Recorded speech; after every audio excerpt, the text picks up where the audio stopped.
my last intensive care at home video, I asked, can a patient on CPAP in ICU go home with intensive care at home on 50% FIO2 and pulmonary vasculitis and TPN?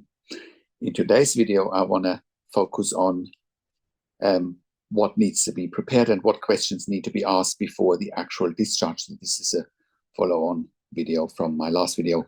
My name is Patrick Hutzel from intensivecareathome.com.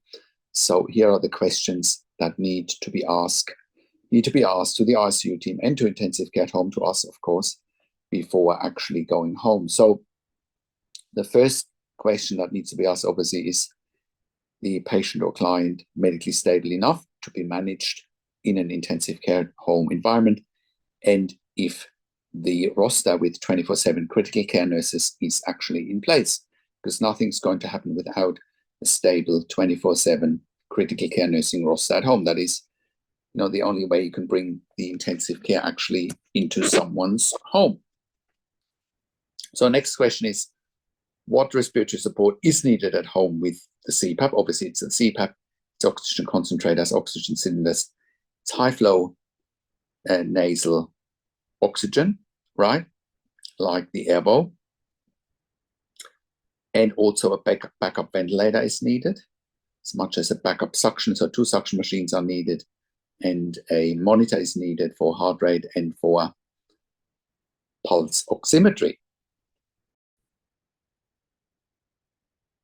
The next question is, can FIO2 requirements of 50% or more be safely managed at home?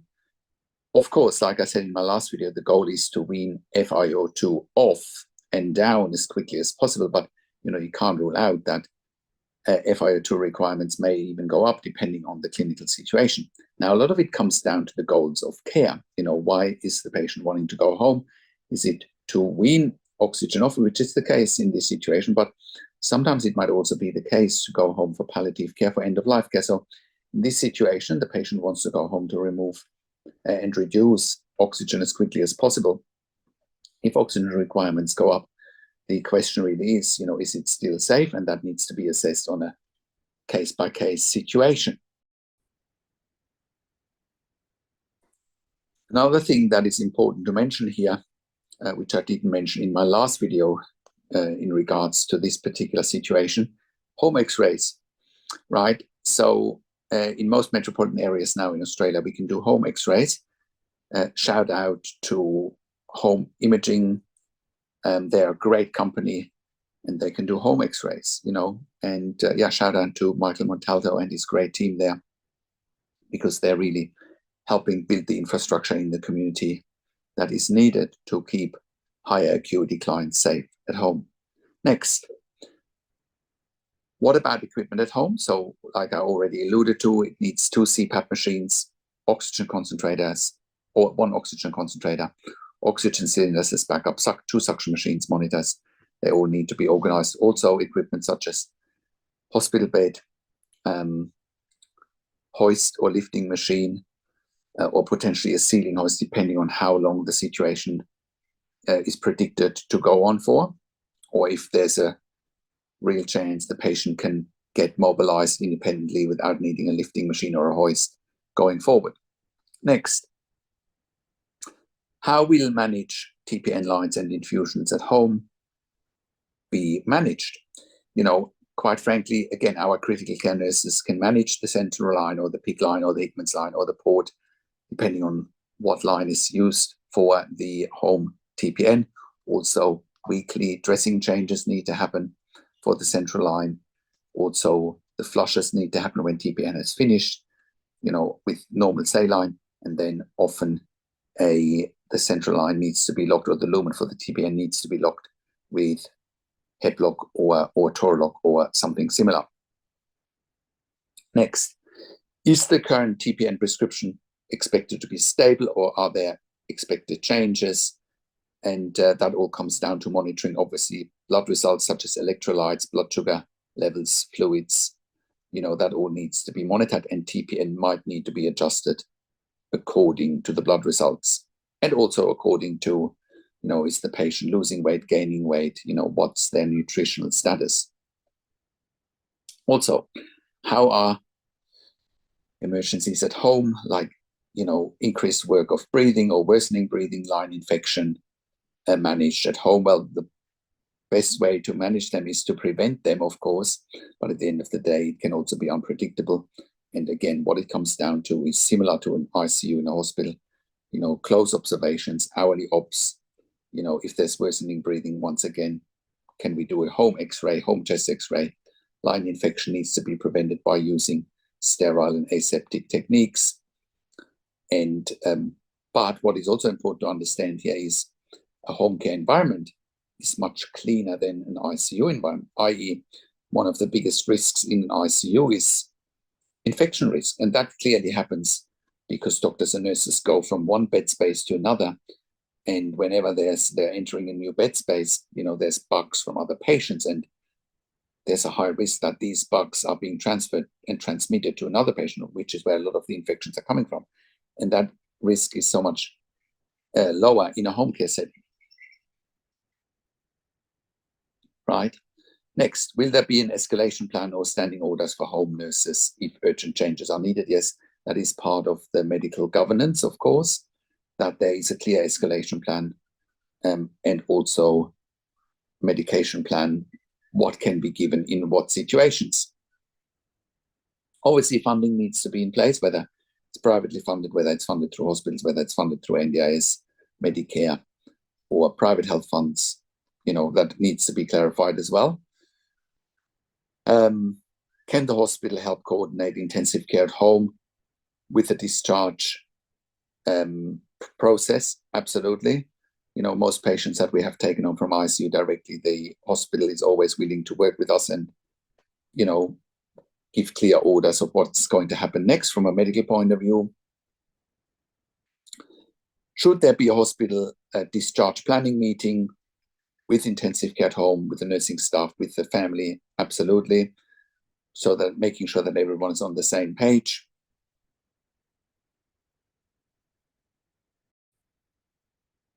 Also, should the ICU nurses in the hospital provide training to the intensive care home nursing team before discharge to ensure a smooth handover?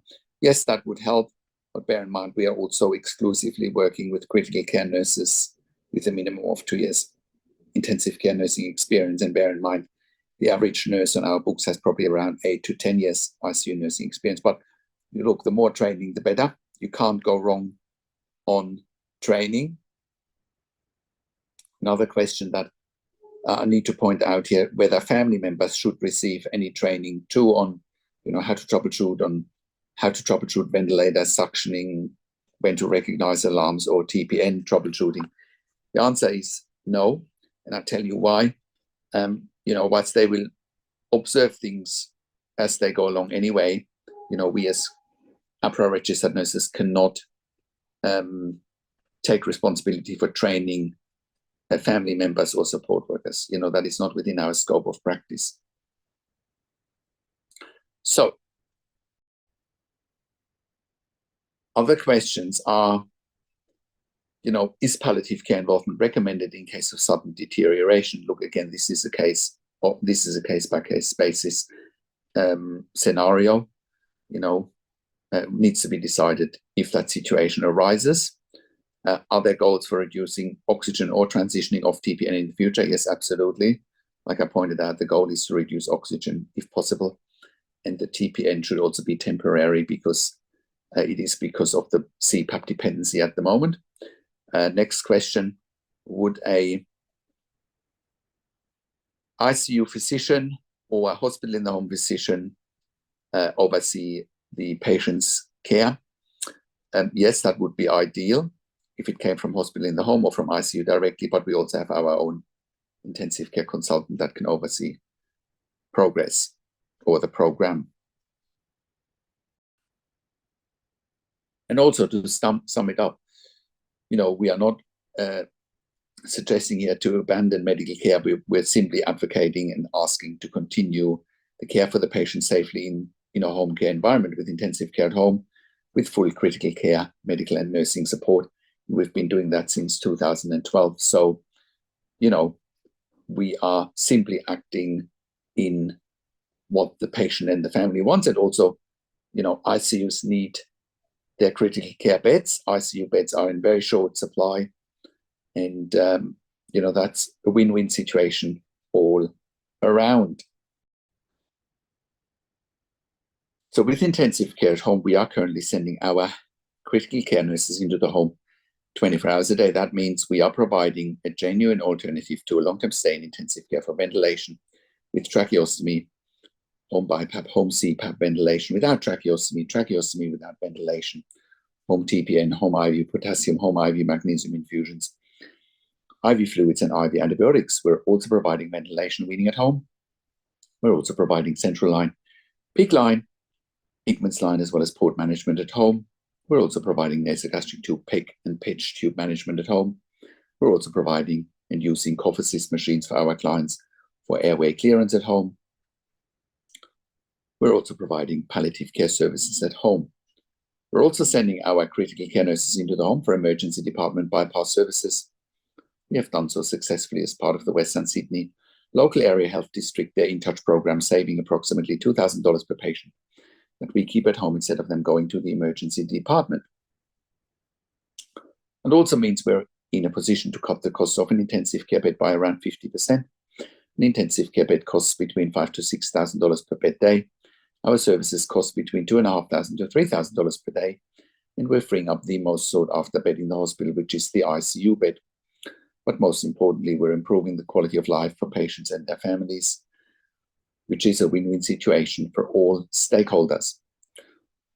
Of course, quality of life at home is much improved, surrounded by families with the right level of care and support. With intensive care at home, we are currently operating all around Australia, in all major capital cities, as well as in all regional and rural areas. We're an NDIS-approved service provider all around Australia, TAC and WorkSafe in Victoria, NIISQ in Queensland, as well as the Department of Veteran Affairs all around Australia. Our clients and we as a provider have also received funding through public hospitals, private health funds, as well as departments of health. We are currently the only service provider in Australia that has achieved third-party accreditation for intensive care at home nursing in 2025. We have been achieving this level of accreditation since 2012. No other service provider has achieved this level of accreditation in the community and has created more intellectual property for intensive care at home nursing than we have. This puts us in a position to employ hundreds of years of critical care nursing experience combined in the community. No other service provider in 2025 employs a higher skill level in the community than we do, which enables us to look after the highest acuity adults and children in the community in Australia safely. If you're at home already and you're watching this, or if you're stuck in an ICU, or if you're going to hospital and ED all the time and you realize that you don't have the right level of support, I'll give you a tangible and real-world example today. One of our first clients when we first got started over 10 years ago was a client who was at home initially on a ventilator with a tracheostomy with the support worker model 24/7. Of course, support workers are unsafe, dangerous, and negligent when it comes to ventilation and tracheostomy clients. Having support workers looking after a client at home on a ventilator with a tracheostomy, that is like flying the airplane with a cabin crew instead of the pilot, because anyone on a ventilator with a tracheostomy is at very high risk of medical emergencies 24/7, or even at risk of dying if they don't have a team of critical care nurses looking after them 24/7. This is actually evidence-based, and it's documented in the mechanical home ventilation guidelines that you can find on our website at intensivecareathome.com. Think about it. In an intensive care unit in a hospital, you wouldn't have support workers looking after critical care patients on ventilation with tracheostomy. So why would anyone in their right mind do that in a home care setting in the community? So this client and the intensive care unit that he was living in eventually found out about us, and eventually they reached out to us, and we were proving our concept with this client very fast. When we worked with the client, we sent him intensive care nurses 24 hours a day, and he never ever went back into ICU ever again, and we were proving our concept there very fast. We can do the same for you if you're not safe at home, which includes the advocacy for funding that goes along with it. We have always successfully advocated for our clients, otherwise we wouldn't be in business. The same is applicable for those stuck in an ICU, similar to our case study today. Or if you're going back to ED all the time, reach out to us so that we can help you and make it happen for you as well. We can take you through the right steps, including NDIS or other funding bodies and the advocacy that needs to go along with it, which is also why we are providing level 2 and level 3 NDIS support coordination. We have a team of NDIS support coordinators, and they have a wealth of knowledge. I've done an interview with Amanda Riches, one of our NDIS support coordinators, and I'll put a link to an interview with Amanda in the written version of this blog. If you're an NDIS support coordinator or a case manager from another organization watching this and you're looking for nursing care for your participants, please reach out to us as well. If you're looking for funding for nursing care for your participants and you don't know how to go about it and what evidence to provide, I encourage you to reach out to us as well. We will help you with the right level of funding and with the right level of advocacy. We're also providing NDIS specialist nursing assessments done by critical care nurses with a legal nurse consulting background. And if you are a critical care nurse and you're looking for a career change and you want to join a very progressive, dynamic, high-performing team of critical care nurses in the community, we are employing hundreds of years of critical care nursing experience combined. If you're looking for a career change, we're currently hiring for jobs for critical care nurses in Melbourne, Sydney, Brisbane, in Albury, Wodonga, in Bendigo, in Geelong, and in Warragul in Victoria. If you have worked in critical care nursing for a minimum of 2 years, pediatric ICU, ED, and you have already completed a postgraduate critical care nursing qualification, we will be delighted hearing from you. I have a disclaimer though, because we are offering a tailor-made solution for our clients, which includes regular staff. Our clients also do want the same staff coming over and over again, because they are very vulnerable and they are very special, and that's why we need regular staff. So if you're looking for agency work where you can come and go, this will not be the right fit for you. We are looking for consistency and our clients are looking for consistency.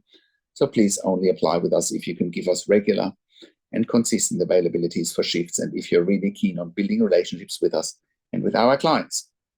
And if you are an intensive care specialist or an ED specialist, we also want to hear from you. We're currently expanding our medical team as well.